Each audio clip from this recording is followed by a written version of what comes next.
राधे राधे। हरे कृष्ण मेरे दोस्तों, आज हम आपके लिए भगवान श्री कृष्ण की लीलाओं के अंतर्गत 84वां अध्याय लेकर प्रस्तुत हैं, जिसके अंतर्गत वासुदेव जी द्वारा संपादित यज्ञ के प्रसंग का वर्णन किया गया है।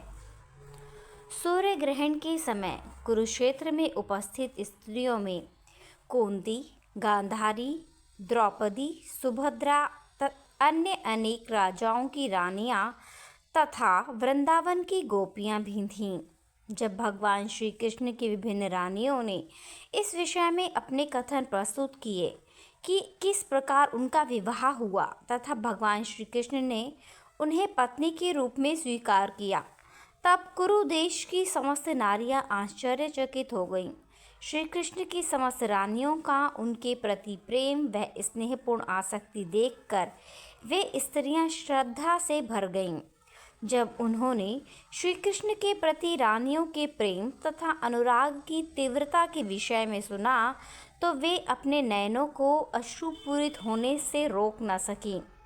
जब स्त्रियां संघर्ष में शामिल थीं और पुरुष भी एक समान रूप से आक्रामक थे, तब भगवान श्री कृष्ण और बलराम जी के दर्शन के लिए सभी दिशाओं से आने वाले प्रमुख ऋषि और साधुगण वहां आ पहुँचे। कृष्ण द्वैपायन, व्यास, महर्षि नारद, च्यवन, देवल, असित, विश्वामित्र, शतानंद, भारद्वाज, गौतम, शिष्यों में परशुराम जी, वशिष्ठ, गालव, भृगु, पुलस्त्य, कश्यप, अत्रि, मार्कंडेय, बृहस्पति, द्वित, त्रित, एकत, ब्रह्मपुत्र, चारों ओर मारसानक, सनंदन, सनातन तथा सनत कुमार अंगिरा, अगस्त्य, याज्ञवल्क्य तथा वामदेव ऋषियों में प्रमुख थे।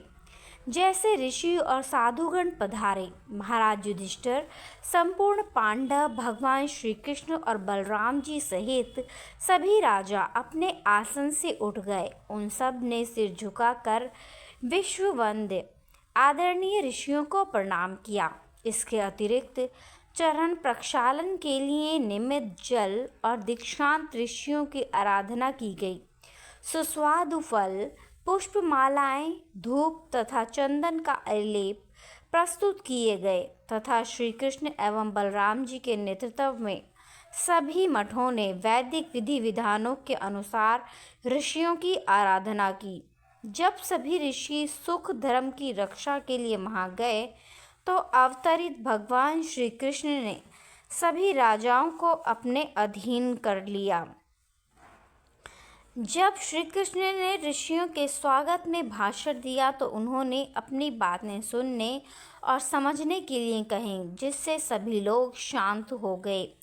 भगवान श्री कृष्ण ने इस प्रकार कहा, एकत्रित ऋषि तथा तपस्वी महात्माओं, आज हम सबको अपना जीवन सफल प्रतीत हो रहा है। आज हमने जीवन का वांछित लक्ष्य प्राप्त कर लिया है, क्योंकि जिन उत्कृष्ट मुक्त ऋषियों तथा तपस्वियों के दर्शन के लिए स्वर्गलोक के महान देवता तक लालायित रहते हैं, हम उनका प्रत्यक्ष दर्शन कर रहे हैं। भक्ति में नवागंतुक व्यक्ति केवल मंदिर की श्रीमूर्ति को सादर प्रणाम करते हैं, किंतु यह नहीं समझते कि भगवान प्रत्येक प्राणी के हृदय में विराजमान हैं तथा जो केवल अपनी वासनाओं की पूर्ति के लिए विभिन्न देवताओं की उपासना करते हैं, वे इन ऋषियों की महत्ता को समझने में असमर्थ हैं। वे अपने नयनों से उनके दर्शन करने, उनके चरणों का स्पर्श करने, उनके कल्याण के विषय में पूछताछ करने अथवा उनकी उपासना द्वारा इन ऋषियों का स्वागत करने का लाभ नहीं उठा सकते हैं। कनिष्ठ भक्त अथवा नाम मात्र के धार्मिक व्यक्ति महान महात्माओं के महत्व को नहीं समझ सकते हैं। वे केवल औपचारिकतावश मंदिर में जाते हैं तथा श्री मूर्ति को प्रणाम करते हैं। जब व्यक्ति का उत्कर्ष उदात्त भावना के स्तर तक पहुंच जाता है, तब वह महात्माओं तथा भक्तों के महत्व को समझ सकता है। तथा उस स्थिति में भक्त उनको प्रसन्न करने की चेष्टा करता है। अतः भगवान श्री कृष्ण ने कहा कि कनिष्ठ भक्त महर्षियों, भक्तों तथा सन्यासियों के महत्व को नहीं समझ सकता है। श्री कृष्ण ने आगे कहा, तीर्थ स्थानों पर जाने, वहां स्नान करने तथा मंदिरों में श्री मूर्तियों के दर्शन के द्वारा कोई व्यक्ति स्वयं को निर्मल नहीं कर सकता है, किंतु यदि कोई व्यक्ति किसी को महान भक्त श्री भगवान के प्रतिनिधि किसी महात्मा से मिलने का सौभाग्य मिलता है, तब वह व्यक्ति तत्काल ही निर्मल हो जाता है। निर्मल होने के लिए अग्नि, सूर्य, चंद्र, पृथ्वी, जल, वायु, आकाश तथा मन की उपासना करने का विधान है। समस्त तत्वों तथा उनके अधिष्ठाता देवताओं की उपासना के द्वारा व्यक्ति द्वेष के प्रभाव से मुक्त हो जाता है, किंतु एक विद्वेषी व्यक्ति के समस्त पाप केवल किसी महात्मा की सेवा करने से तत्काल नष्ट हो सकते हैं।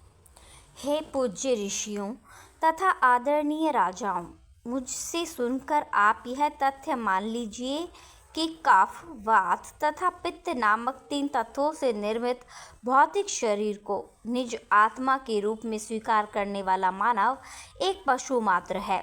जो व्यक्ति अपने परिवार तथा परिजनों को अपना मानता है तथा जो भौतिक वस्तुओं को उपास्य मानता है, वह पशु के अतिरिक्त और कुछ नहीं है।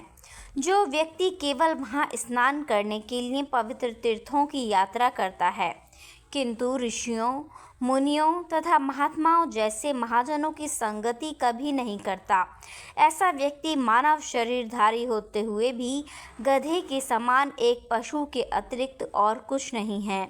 जब परम अधिकारी भगवान श्री कृष्ण इस प्रकार अत्यंत गंभीरता पूर्वक बोल रहे थे, तब समस्त ऋषि व सन्यासी पूर्णतया शांत थे। जीवन के परम पूर्ण दर्शन का इस प्रकार संक्षिप्त में भगवान के द्वारा कथन सुनकर वे चकित थे।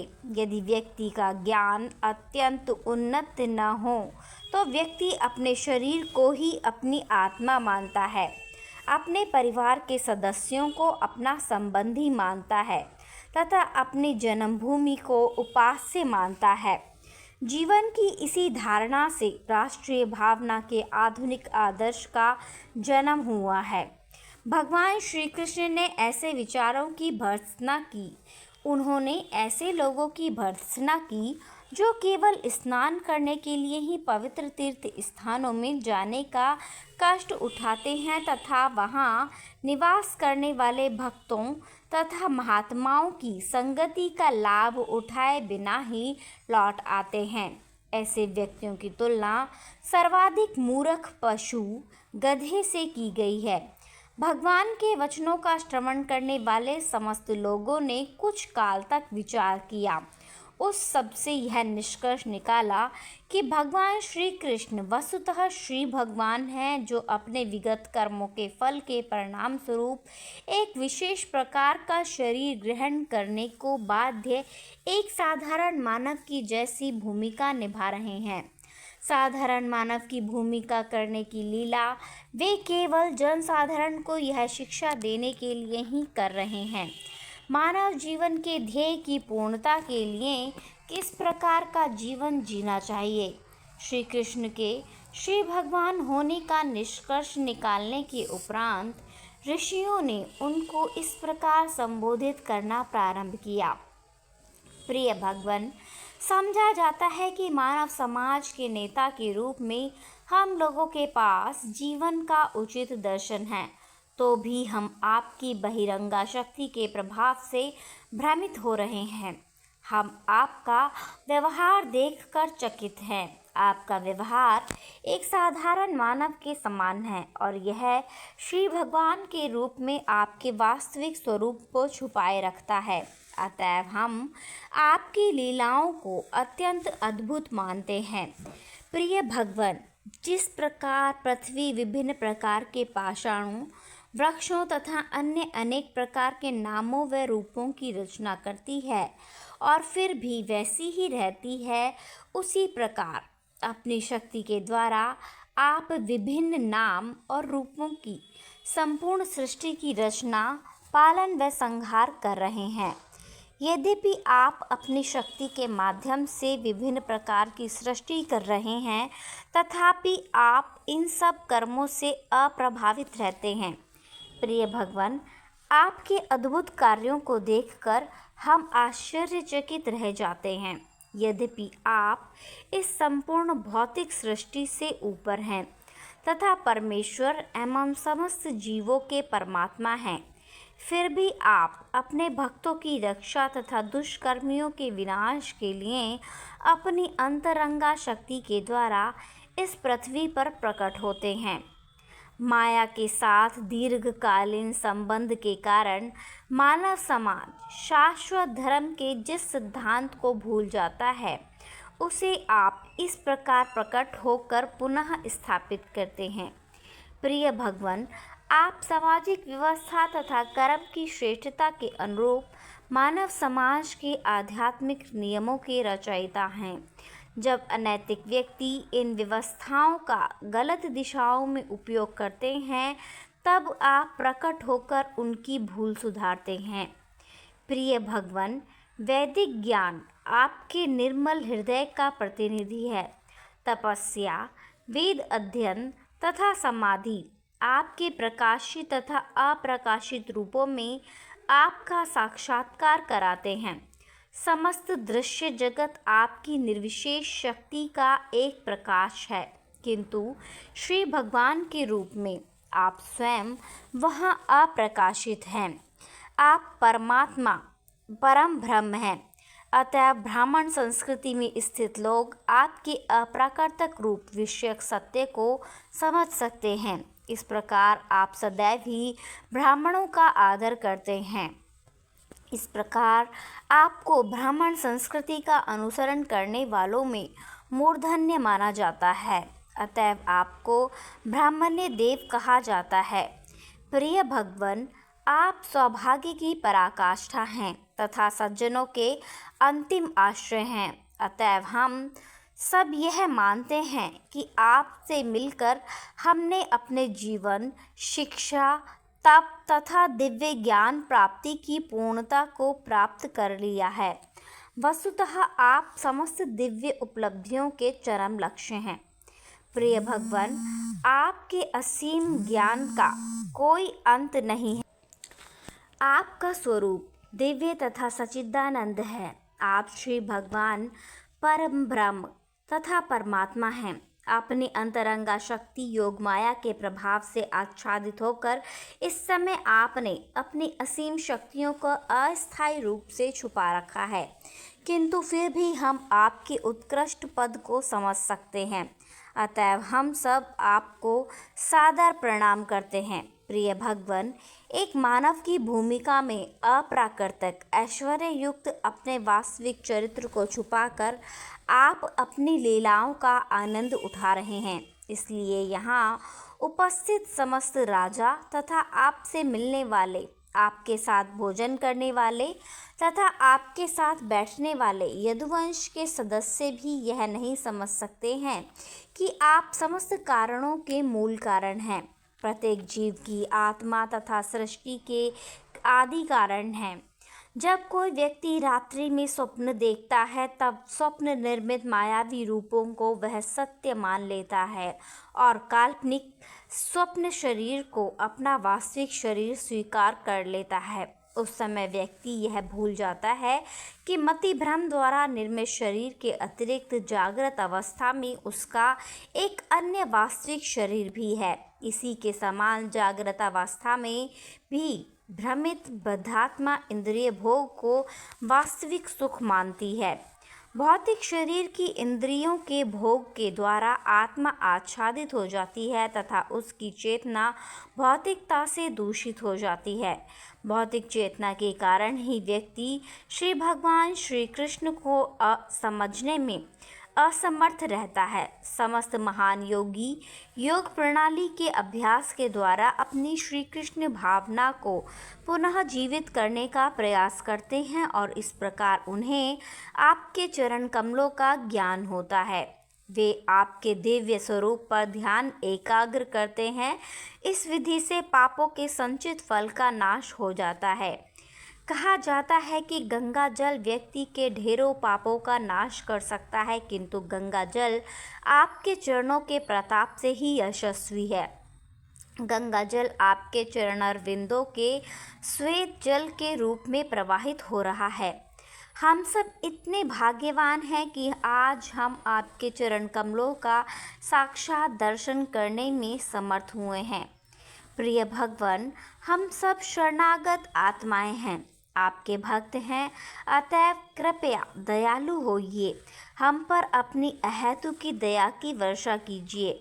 हमें भली भांति ज्ञान है कि जो लोग आपकी भक्ति में निरंतर संलग्न रहने के कारण मुक्त हो गए हैं, वे अब प्रकृति के भौतिक त्रिगुणों से दूषित नहीं हैं। इस प्रकार वे वैकुंठ लोक में भगवान के राज्य में प्रवेश पाने के अधिकारी बन गए हैं। आदि भगवान श्री कृष्ण की स्तुति करने के उपरांत एकत्र ऋषि राजा धृतराष्ट्र तथा राजा युधिष्ठिर से आज्ञा लेकर अपने अपने आश्रमों को प्रस्थान करना चाहते थे, किंतु उसी समय पुण्यात्माओं में सर्वश्रेष्ठ तथा भगवान श्री कृष्ण के पिता वासुदेव जी ऋषियों के समीप गए और अत्यंत विनयपूर्वक उनके चरणों में गिरकर वंदना की। वसुदेव जी ने कहा, प्रिय महर्षियों, आप देवताओं से भी अधिक आदरणीय हैं, अतएव मैं आपको सादर प्रणाम करता हूँ। मेरी कामना है कि आप मेरी विनती स्वीकार करें। कृपया यदि आप अन्य समस्त कर्मों के फल को निष्फल करने वाले परम सकाम कर्म की व्याख्या कर दें तो मैं इसे एक महान अनुग्रह समझूंगा। उपस्थित ऋषियों के नेता देवर्षि नारद थे, अतएव उन्होंने कहना प्रारंभ किया, प्रिय ऋषियों, यह समझना अति कठिन नहीं है कि श्री कृष्ण को पुत्र रूप में स्वीकार करके श्री भगवान के पिता बनने वाले वसुदेव जी अपने महान सदाशयता तथा सादगी के कारण हमसे अपने कल्याण के विषय में प्रश्न करने की प्रवृत्ति रखते हैं। कहा जाता है कि समीपता तिरस्कार की जननी है। इस प्रकार श्री कृष्ण को पुत्र रूप में प्राप्त करके वसुदेव जी श्री कृष्ण को आदर तथा भय से नहीं देखते हैं। कभी कभी ऐसा देखा जाता है कि गंगा नदी के तट पर निवास करने वाले लोग गंगा को अत्यंत महत्वपूर्ण नहीं समझते हैं तथा वे स्नान के लिए अत्यंत दूर किसी तीर्थ स्थान पर जाते हैं, यह देखते हुए कि किसी भी परिस्थिति में अद्वितीय ज्ञान वाले भगवान श्री कृष्ण यहाँ उपस्थित हैं। अतएव हमसे उपदेश लेने की वसुदेव जी को कोई आवश्यकता नहीं है। भगवान श्री कृष्ण सृष्टि, पालन तथा संहार की प्रतिक्रियाओं से अप्रभावित रहते हैं। उनका ज्ञान अपने से परे किसी भी वस्तु से कदापि प्रभावित नहीं होता है। वे वस्तुओं को काल के गुणों में परिवर्तित करने वाली भौतिक गुणों की पारस्परिक क्रिया से कभी विचलित नहीं होते हैं। उनका दिव्य रूप ज्ञानमय है, जो अज्ञान, अहंकार, मोह, देश तथा इंद्रिय भोग से कभी भी उद्विग्न नहीं होता है। पाप तथा कर्मों के संबंध में उनका ज्ञान कभी भी कर्म के नियम का विषय नहीं बनता है। न ही यह प्रकृति के त्रिगुणों से प्रभावित होता है। न तो कोई उनसे बड़ा है, न ही उनके बराबर है, क्योंकि वे परम अधिकारी श्री भगवान हैं। साधारण बद्ध मानव यह विचार कर सकते हैं कि अपने भौतिक इंद्रियों, मन तथा बुद्धि द्वारा आच्छादित बद्धात्मा श्री कृष्ण के बराबर है, किंतु भगवान श्री कृष्ण सूर्य के समान हैं, जो कभी कभी मेघ, हिम, कोहरे अथवा अन्य ग्रहों से आच्छादित प्रतीत तो होता है, किंतु वास्तव में वह कभी भी किसी वस्तु से आच्छादित नहीं होता। जब अल्पबुद्धि मनुष्यों के नेत्र ऐसे प्रभावों से आच्छादित होते हैं, तब वे यह विचार करते हैं कि सूर्य अदृश्य है। उसी के समान इंद्रियों से प्रभावित तथा भौतिक भोगों के आदि लोगों को भगवान के स्पष्ट दर्शन नहीं हो सकते हैं। तदुपरांत उपस्थित ऋषियों ने भगवान श्री कृष्ण, बलराम जी तथा अन्य अनेक राजाओं की उपस्थिति में वसुदेव जी को संबोधित करना प्रारंभ किया। वसुदेव जी की प्रार्थना के अनुसार ऋषियों ने उन्हें अपना उपदेश दिया। कर्म के प्रभाव को अथवा सकाम कर्म के लिए व्यक्ति को बाध्य करने वाली इच्छाओं को निष्फल करने के लिए भगवान विष्णु की उपासना के हेतु विशेष रूप से जिन यज्ञों की व्यवस्था की गई है उनका विश्वास तथा भक्ति पूर्वक संपादन करना चाहिए। भगवान विष्णु समस्त यज्ञों के फल के भोक्ता हैं। भूत, भविष्य तथा वर्तमान के ज्ञाता, त्रिकालदर्शी, महाजन, साधु तथा धर्म ग्रंथों के नेत्रों से सब वस्तुओं को स्पष्ट रूप से देखने में समर्थ मनीषी एकमत होकर कहते हैं कि हृदय में संचित भौतिक दूषणों को, धूलि को निर्मल करके तथा भक्ति के पथ को निष्कंटक करके दिव्य आनंद प्राप्त करने के लिए प्राणी को भगवान विष्णु को प्रसन्न करना चाहिए। विभिन्न सामाजिक वर्गों में गृहस्थ के रूप में रहने वालों के लिए पुरुषोत्तम नाम से प्रसिद्ध आदि पुरुष भगवान श्री विष्णु की इस उपासना को एकमेव शुभ मार्ग कहा गया है। बद्ध आत्माओं की इस भौतिक जगत में भौतिक प्रकृति पर प्रभुत्व प्राप्त करने की इच्छा बहुत गहरी होती है।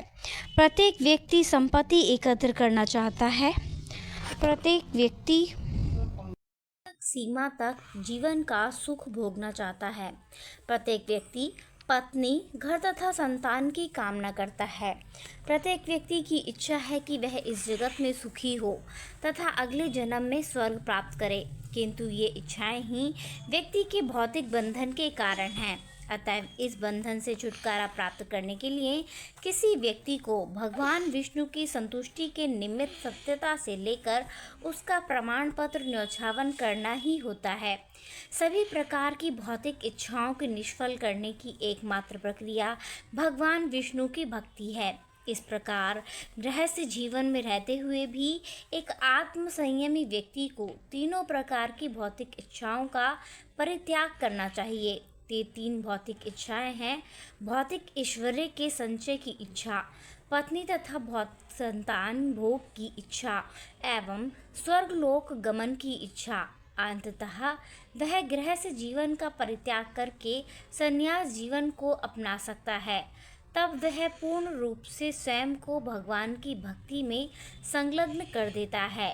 यदि किसी व्यक्ति का जन्म उच्च वर्ण जैसे ब्राह्मण, क्षत्रिय तथा वैश्य वर्ण में भी हुआ हो, तब भी प्रत्येक व्यक्ति निश्चित रूप से देवताओं, ऋषियों, पूर्वजों तथा जीवों का ऋणी है।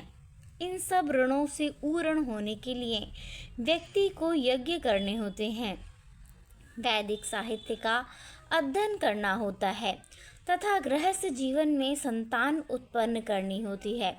यदि किसी प्रकार से कोई व्यक्ति अपने ऋण चुकाए बिना ही संन्यास ग्रहण कर लेता है, तब वह निश्चित ही अपने पद से च्युत हो जाता है। आज अपने पूर्वजों तथा ऋषियों का ऋण पहले ही चुका दिया है। अब यज्ञ संपादन के द्वारा आप स्वयं को देवताओं के ऋण से मुक्त कर सकते हैं और इस प्रकार पूर्ण रूप से श्री भगवान की शरण ग्रहण कर सकते हैं। प्रिय वसुदेव जी, आपने निश्चय ही अपने पूर्व जन्म में अनेक पुण्य कर्म किए हैं, अन्यथा आप भगवान श्री कृष्ण तथा बलराम जी के पिता किस प्रकार हो सकते थे। साधु प्रकृति के वसुदेव जी ने ऋषियों के वचन सुनने के उपरांत उनके चरण कमलों में सादर प्रणाम किया। इस प्रकार उन्होंने ऋषियों को प्रसन्न कर लिया तथा तत्पश्चात उन ऋषियों से ही यज्ञ करवाने का निश्चय किया। जब यज्ञ के पुरोहित के रूप में उन ऋषियों का चयन हो गया, तब उन्होंने भी उस पुण्य क्षेत्र में यज्ञ संपादन के लिए आवश्यक सामग्री का संग्रह करने के लिए वसुदेव जी से कहा। इस प्रकार वसुदेव जी यज्ञ संपादन के लिए तत्पर हो गए तथा यदुवंश के समस्त सदस्यों ने स्नान करके उत्तम वस्त्र धारण किए। उन्होंने सुरुचि पूर्वक अपना श्रृंगार किया तथा कमल पुष्पों की माला धारण की। उत्तम वस्त्र आभूषण तथा स्वर्णाहार धारण किए हुए वसुदेव जी की पत्नियां अपने हाथों में यज्ञ में अर्पण की जाने वाली आवश्यक सामग्री लेकर यज्ञ भूमि के समीप आईं। जब सब कुछ पूर्ण हो गया तब मृदंगों, शंखों, नगाड़ों तथा अन्य वाद्य यंत्रों की ध्वनि सुनाई पड़ी। नारी व पुरुष नर्तक नृत्य करने लगे। सूत तथा मागधों ने गाकर स्तुति करना प्रारंभ किया। मधुर स्वर वाले गंधर्वों तथा उनकी पत्नियों ने अनेक मंगल गीत गाने प्रारंभ किए। वसुदेव जी ने अपने नयनों में अंजन लगाया तथा समस्त शरीर पर मक्खन का लेप किया। तत्पश्चात अपनी पटरानी देवकी सहित अपनी 18 पत्नियों के साथ वे अभिषेक संस्कार द्वारा निर्मल किए जाने के निमित्त पुरोहितों के सम्मुख बैठे। सारे संस्कार धर्म ग्रंथ के सिद्धांतों के अनुसार किए गए, जैसे कि पहले चंद्र तथा नक्षत्रों के संबंध में किया गया था। वसुदेव जी को यज्ञ में दीक्षित होना था, अतः उन्होंने मृगछाला धारण की थी, किंतु उनकी सभी पत्नियों ने उत्तम साड़ियाँ, कंगन, हार, नुपुर, कर्णफूल तथा अन्य अनेक आभूषण धारण कर रखा था। अपनी पत्नियों से घिरे हुए वसुदेव जी अत्यंत सुंदर दिखाई रहे थे, जैसे कि यज्ञ करते समय स्वर्गाधिपति इंद्र दिखते हैं। उस समय जब पत्नियों, संतानों तथा संबंधियों सहित भगवान श्री कृष्ण तथा भगवान श्री बलराम ने विशाल यज्ञ भूमि में अपने आसन ग्रहण किए, तब ऐसा प्रतीत हुआ मानो अपने अंश, जीवों तथा अनेक शक्तियों सहित श्री भगवान वहाँ उपस्थित थे। हमने शास्त्रों में सुना है कि भगवान श्री कृष्ण की अनेक शक्तियाँ तथा अंश हैं, किंतु अब उस यज्ञ भूमि में सब लोग वास्तव में अनुभव कर रहे थे कि किस प्रकार अपने विविध शक्तियों सहित श्री भगवान नित्य अस्तित्ववान हैं। उस समय समस्त जीवों के सागर भगवान श्री कृष्ण भगवान श्री नारायण के रूप में तथा भगवान श्री बलराम संकर्षण के रूप में प्रकट हुए। ज्योतिष दर्शन और पूर्णमास जैसे विभिन्न प्रकार के यज्ञों का संपादन करके वसुदेव जी ने भगवान विष्णु की पूजा की। इनमें से कुछ यज्ञों को प्राकृत तथा कुछ को सूर्य सत्र अथवा वैकृत कहा जाता है। अग्निहोत्र में अन्य यज्ञ किए तथा निर्धारित वस्तुएं रीति से प्राप्त की। इस प्रकार भगवान विष्णु भगवान हो गए। यज्ञ में नैवेद्य निर्विकार करने का अंतिम उद्देश्य भगवान विष्णु को मानना है। इस कलयुग में यज्ञ करने के निमित्त के लिए भिन्न भिन्न वस्तुओं का एक साथ होना अत्यंत कठिन है। अतः इस कलयुग में जबकि लोग अधिकांशतः अभागे, उद्विग्न, भिक्षुओं से पूर्ण तथा विभिन्न प्रकार के प्रकोपों से उद्वेलित हैं, केवल एक ही यज्ञ करने का परामर्श दिया जा सकता है तथा वह संकीर्तन यज्ञ है। भगवान श्री चैतन्य महाप्रभु की आराधना इस युग में करना ही एकमात्र प्रतिक्रिया है। विभिन्न यज्ञों के संपादन के उदाहरणार्थ वासुदेव जी ने पुरोहितों को संपत्ति, वस्त्र, आभूषण, गौ, भूमि तथा सेविकाएं आदि की प्राप्ति कराई। वसुदेव जी और उनके सभी अनुयायियों ने अवभृत स्नान और पत्नी संत्याज को यज्ञ कर्म के भाग का संपादन कहा। सभी आवश्यक सामग्री जिसमें यज्ञ को समाप्त करने के उपरांत परशुराम जी द्वारा निर्मित रामहृद नाम से सरोवरों में उन सबों ने एक साथ स्नान किया। वसुदेव जी और उनके भक्तों के स्नान कर लेने के दौरान उनके चित्र पूरे वस्त्र, आभूषण, नृत्य और गायन में शामिल दीनहीन लोगों में बांट दिए गए थे। यहाँ हमें इस तथ्य का ध्यान रखना चाहिए कि यज्ञों के संपादन के समय मुक्त हस्त से धन या नाश का दान आवश्यक होता है। पुरोहितों और ब्राह्मणों को दान दिया जाता है और यज्ञ संपादन के बाद वस्त्र दीनहीनों को दान दिया जाता है। पहने हुए वस्त्र आदि गायकों और भाटों को देने के पश्चात वसुदेव जी तथा उनकी पत्नियों ने नवीन वस्त्र आभूषण धारण किए तथा ब्राह्मणों से लेकर कुत्तों तक सबको भरपेट भोजन कराया गया। इसके पश्चात समस्त राजाओं तथा विदर्भ, कौशल, गुरु, काशी, केके और संजय वंशों के सदस्यों सहित वसुदेव जी के मित्र, परिजन, पत्नियां तथा संतानें सब एक स्थान पर एकत्र हो गए। पुरोहितों, देवताओं, जन सामान्य, पूर्वजों, भाटों तथा चारणों सभी को बहुत से उपहार तथा आदर देकर उन्हें पर्याप्त पारितोषिक दिया गया। तत्पश्चात वहां उपस्थित सभी सज्जनों ने लक्ष्मी के पति श्री कृष्ण से अनुमति ली और वसुदेव जी के द्वारा किए गए यज्ञ की पूर्णता का यशगान करते हुए उन्होंने अपने अपने घरों को प्रस्थान किया। उस समय जब राजा धृतराष्ट्र, विदुर, युधिष्ठिर, भीम, अर्जुन, भीष्मदेव, द्रोणाचार्य, कुंती, नकुल, सहदेव, नारद, भगवान व्यासदेव तथा अन्य अनेक संबंधी तथा व्यक्तिगत विदा होने वाले थे, तब उन सर्वसाधारण विरह का अनुभव हुआ। अतएव ये यदुवंश के प्रत्येक सदस्य की परम भावना को समाप्त कर देते थे। यज्ञ भूमि में एक साथ अन्य लोगों ने भी प्रस्थान किया।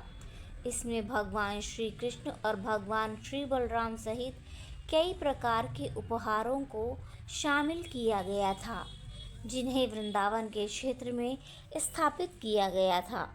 वृंदावन के प्रमुख नंद महाराज और ग्वाल बाल थे। उनके साकार और प्रेरणा के लिए उन्हें बहुत मात्रा में कई प्रकार के उपहार दिए गए। अपने अति सखा भाव के कारण वृंदावन वासियों ने यहाँ यदुवंशियों के साथ दीर्घ काल तक निवास किया। इस यज्ञ को करने के पश्चात वसुदेव जी को इतना संतोष हुआ कि उनके हर्ष की सीमा न रही। उनके परिवार के समस्त सदस्य वहाँ थे और उनकी उपस्थिति में उन्होंने नंद महाराज के हाथ पकड़कर उन्हें इस प्रकार संबोधित किया। प्रिय भ्राता, श्री भगवान ने प्रेम तथा स्नेह के महान बंधन का निर्माण किया है।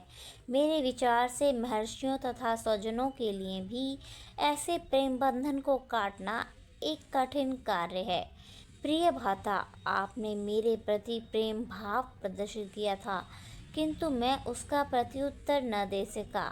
अतएव मेरा विचार है कि मैं कृतज्ञ हूँ। आपने एक संत पुरुष के योग्य व्यवहार किया है, किंतु मैं आपको कभी भी इसका प्रतिपादन न कर सकूँगा। आपके सौहार्दपूर्ण व्यवहार का प्रतिदान करने के लिए मेरे पास कोई साधन नहीं है। फिर भी मुझे विश्वास है कि हमारा प्रेम बंधन कभी भंग नहीं होगा। मैं आपको प्रतिदान करने में असमर्थ हूँ, फिर भी हमारा सखा संबंध सदैव चलते रहना चाहिए। मुझे आशा है कि इस असमर्थता के लिए आप मुझे क्षमा करेंगे। प्रिय भ्राता, प्रारंभ में अपने बंदी होने के कारण मैं एक मित्र के रूप में कभी आपकी सेवा न कर सका। यद्यपि अब मैं अत्यंत ऐश्वर्यशाली हूँ, किंतु अपनी भौतिक समृद्धि के कारण मैं अंधा हो गया हूँ। अतएव अब मैं आपको उचित रीति से संतुष्ट नहीं कर सकता हूँ। प्रिय भ्राता, आप इतने उत्तम तथा मृदु स्वभाव के हैं कि आप दूसरों का पूर्ण आदर करते हैं, किंतु अपने लिए आपको किसी आदर सत्कार की इच्छा नहीं है। अत्यधिक भौतिक ऐश्वर्य व्यक्ति को गर्वीला तथा मदान्ध बना देते हैं। अतएव जीवन में मंगल की इच्छा करने वाले व्यक्ति को अत्यधिक धनवान नहीं होना चाहिए, अपितु उसे अपने बंधु बांधवों की देखभाल करनी चाहिए। जब वसुदेव जी नंद महाराज से इस प्रकार कह रहे थे, तब वे नंद महाराज की मैत्री तथा अपने लिए राजा नंद द्वारा संपादित लाभप्रद कार्यों के प्रति प्रगाढ़ भावना से प्रभावित थे। इस प्रकार उनके नयन अश्रुओं से भर गए और वे रो पड़े। अपने सखा वसुदेव जी को प्रसन्न करने के लिए भगवान श्री कृष्ण तथा बलराम जी के प्रेम के बंधन में स्नेहपूर्वक बंधे होने के कारण नंद महाराज ने उनके साथ 3 मास व्यतीत किए। इस अवधि की समाप्ति पर समस्त यदुवंशियों ने जी भरकर वृंदावन वासियों को प्रसन्न करने का प्रयास किया। यदुवंशियों ने वस्त्र, आभूषण तथा अन्य अनेक बहुमूल्य वस्तुएं उन्हें अर्पित करके नंद महाराज तथा उनके साथियों को संतुष्ट करने का प्रयास किया तथा वे सभी पूर्ण रूपेण संतुष्ट हो गए। वसुदेव जी, उग्रसेन, भगवान श्री कृष्ण, भगवान बलराम, उद्धव जी तथा समस्त यदुवंशियों ने अपने अपने व्यक्तिगत उपहार नंद महाराज और उनके साथियों को भेंट किए। इन सब विदाई उपहारों के ग्रहण करने के उपरांत अपने सहयोगियों सहित नंद महाराज ने ब्रजभूमि वृंदावन के लिए प्रस्थान किया, किंतु वृंदावन वासियों के मन श्री कृष्ण तथा बलराम जी के समीप ही बने रहे। अतएव उन सब ने बेमन से वृंदावन के लिए प्रस्थान किया। जब वृष्णिवंशियों ने अपने समस्त मित्रों तथा अतिथियों को प्रस्थान करते हुए देखा, तब वर्षा ऋतु समीप आ रही थी। अतः उन्होंने द्वारका लौटने का निश्चय किया। वे श्री कृष्ण को सब कुछ मानते थे, अतएव वे पूर्णतया संतुष्ट थे। द्वारका लौटने पर उन्होंने अत्यंत संतोषपूर्वक वे वसुदेव जी द्वारा संपादित यज्ञ, विभिन्न मित्रों तथा शुभ चिंतकों से अपनी भेंट आदि का वर्णन करना प्रारंभ किया। उन्होंने विभिन्न तीर्थ स्थानों की यात्रा के मध्य हुई अन्य अनेक घटनाओं का भी वर्णन किया। इस प्रकार लीला सर्वोच्चतम भगवान श्री कृष्ण के अंतर्गत वसुदेव जी द्वारा संपादित यज्ञ नामक 84वें अध्याय का भक्ति वेदांत तात्पर्य संपूर्ण हुआ। राधे राधे, हरे कृष्णा। धन्यवाद।